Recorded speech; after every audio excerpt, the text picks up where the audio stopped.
안녕하세요. 하늘의 초등부를 섬기고 있는 김영도 목사입니다.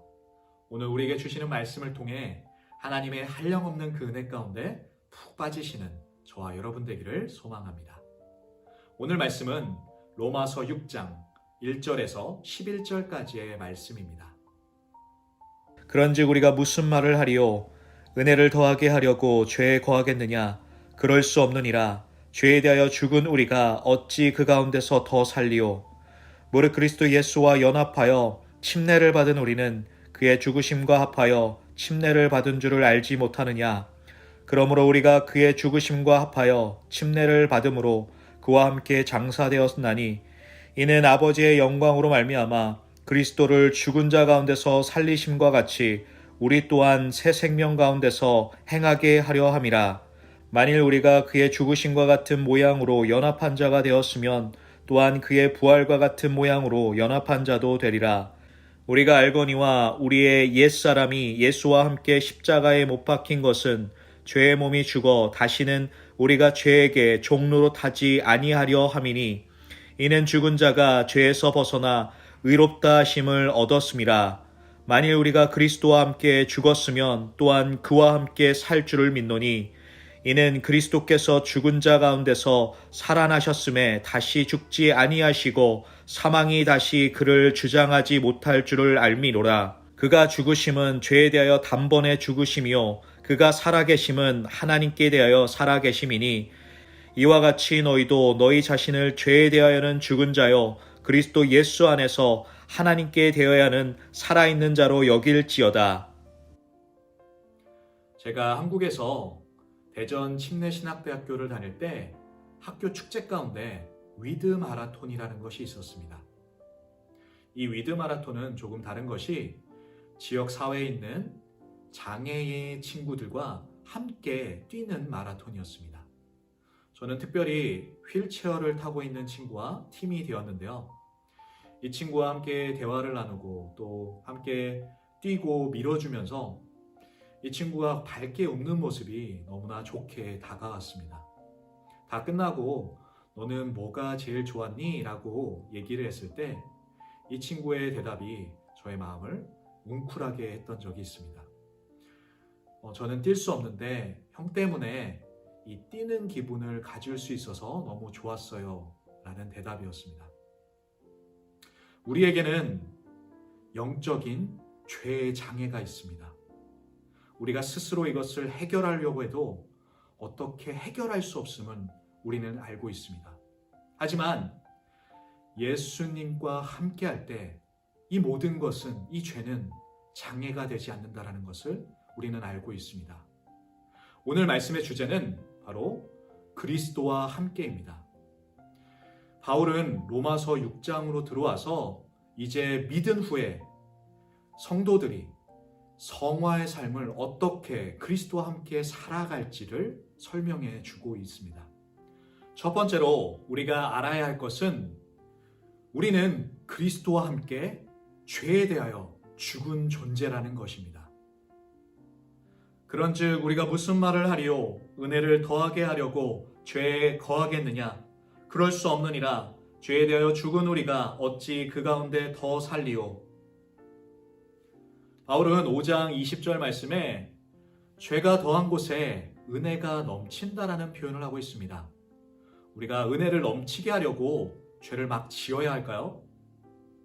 주석을 보니까 율법주의자들이 그런 행동을 했던 것 같습니다. 하지만 바울은 결론을 이야기합니다. 그렇지 않다라고 말합니다. 바로 예수님의 은혜를 입은 우리는 이미 죄에 대하여 죽었다라고 선언하고 있습니다. 그리고 바울은 침례를 비유로 이야기하고 있습니다. 우리가 예수님을 믿고 침례를 받았다라는 것은 예수님의 죽으심과 함께 우리 또한 죽었다라는 것을 의미합니다. 이것은 죄 가운데 옛사람 우리가 예수님의 십자가에 못 박혀 죽었음을 의미합니다. 바울은 4절에서 그리스도와 함께 무덤에 장사되었다라는 표현을 하고 있습니다. 예수님의 시체가 3일 동안 이 무덤에 있었습니다. 이 말은 예수님이 잠깐 죽으셨다가 살아난 것이 아니라 완벽하게 완전히 죽으셨음을 의미합니다. 이 말은 우리가 죄 가운데 완전히 죽었음을 또한 말해주는 것입니다. 우리는 죄 가운데 완전히 죽은 사람입니다. 우리가 죄에 반응하는 것이 아니라 오직 예수 그리스도께만 반응하는 저와 여러분 되기를 기도합니다. 두 번째로 우리는 예수 그리스도와 함께 부활의 신앙을 살아야 합니다. 5절 말씀에 만일 우리가 그의 죽으심과 같은 모양으로 연합한 자가 되었으면 또한 그의 부활함과 같은 모양으로 연합한 자도 되리라. 우리가 침례를 받았을 때 그리스도의 죽음과 부활의 연합됨을 상징합니다. 침례 모습을 생각해보면 물속에 완전히 잠겼다가 다시 나오는 것을 우리는 볼 수 있습니다. 물에 완전히 잠겼다라는 것은 우리가 죄 가운데 그리스도와 함께 죽었다라는 것을 의미하고, 또한 물 밖으로 나온다라는 것은 우리가 그리스도와 함께 부활하였음을 의미합니다. 이 부활의 의미는 예수님께서 다시 재림하실 때 우리의 육체가 실제적으로 다시 부활한다라는 것을 의미할 뿐만 아니라 동시에 이미 믿음 안에서 일어난 영적인 부활을 의미합니다. 에베소서 2장 5절 말씀에 허물로 죽은 우리를 그리스도와 함께 살리셨고 너희는 은혜로 구원을 받은 것이라. 우리는 은혜로 구원을 받았습니다. 하나님께서 그리스도와 함께 우리를 살리신 것입니다. 부활의 신앙으로 살아간다는 것은 더 이상 죄의 종으로 살아가지 않는 것입니다. 우리가 의의 종이 되었다라는 것입니다. 우리가 알아야 될 것은 바로 우리의 신분이 완전히 바뀌었다라는 것을 우리가 이제는 인식하며 살아야 된다는 것입니다. 우리는 더 이상 사단의 종이 아닙니다. 바로 하나님의 자녀가 되었습니다. 이제 우리가 하나님의 자녀로 살아가시는 저와 여러분 되기를 소망합니다. 세 번째로 우리는 그리스도와 함께 하나님 앞에서 살아가야 합니다. 11절 말씀에 이와 같이 너희도 너희 자신을 죄에 대하여는 죽은 자요 그리스도 예수 안에서 하나님께 대하여는 살아있는 자로 여길지어다. 바울은 우리가 죄에 대해서는 죽은 자이고 하나님께 대해서는 산 자라고 묘사하고 있습니다. 우리는 더 이상 죄에 대해서 산 자가 아닙니다. 오직 하나님에 대해서만 산 자이고 그분 앞에서만 반응해야 합니다. 코람데오, 우리가 세상 앞이 아니라 사람 앞이 아니라 죄 앞에서 반응하는 삶이 아니라 바로 오직 하나님 앞에서 반응하는 삶을 살아야 합니다. 우리가 행함으로 구원받는 것은 아니지만 우리가 이제 하나님의 전적인 은혜 가운데 구원을 받았다면 우리의 신분에 합당한 삶을 살아야 합니다. 그리스도와 함께 그 바로 연합한다라는 것은 우리의 모든 것의 주인이 내가 아니라 바로 주님이심을 인정하는 것입니다. 바로 하나님께서 나의 주인 되심을 인정하는 삶이 우리의 삶이 되어야 할 것입니다. 오늘 말씀을 묵상하면서 저는 제 마음을 감동시키는 찬양이 하나 있었습니다. 제목은 내가 주인 삼은입니다.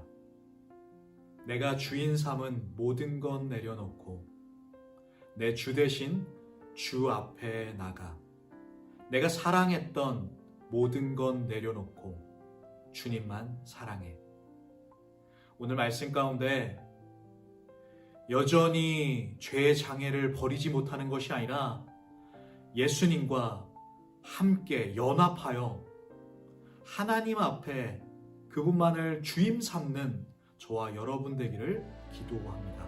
내가 주인 삼은 모든 것 내려놓고 내 주 되신 주 앞에 나가 내가 사랑했던 모든 것 내려놓고 주님만 사랑해. 내가 주인 삼은 모든 것 내려놓고 주